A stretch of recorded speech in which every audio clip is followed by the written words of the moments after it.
Just finished, I think, the longest season that I've ever had to compete in. World Championships at home in London in September. Wasn't the end of our season as it normally would be. Had to keep going till the end of October for Olympic selection. Crucial race of the last 3 years, deciding who would get to go to Rio and who would not.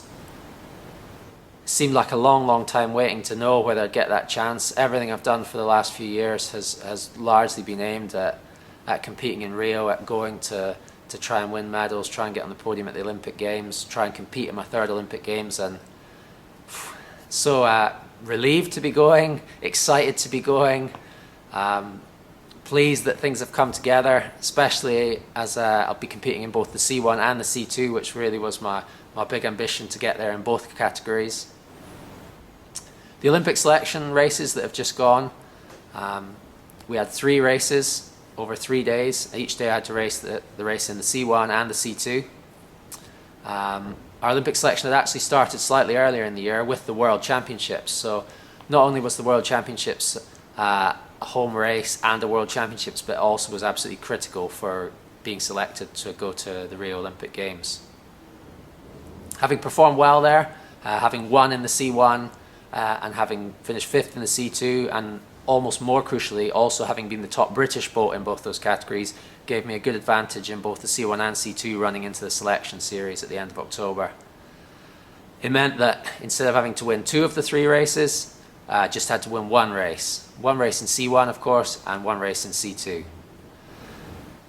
The race started with the C1 on the Saturday morning, and actually went really badly for me.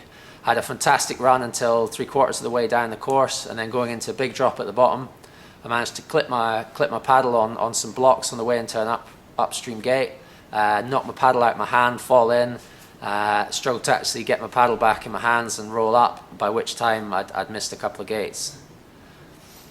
So it was a pretty disappointing start, but knew that we had 3 races in C1 and C2, and every run of each race I just had to give my all.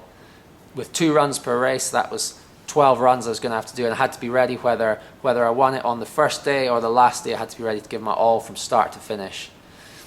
Fortunately, things went much better on my second run in C1, and I managed to take the win. And then that afternoon in C2, again managed to take the win on day 1. Really pleased to have wrapped up the series so early, and really excited now about what's ahead.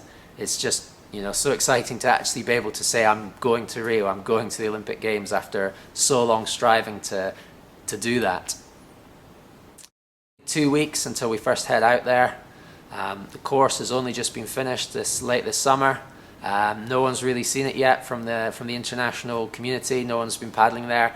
And in a couple of weeks' time we'll head out. They'll have a test event just to check how the running of the race is going to go for the Olympics, more for the organisers really than the competitors, and also we'll get to train there. Going to be spending a lot of time in Rio de Janeiro training there, and really can't wait, and very excited about starting my preparations for the Olympic Games.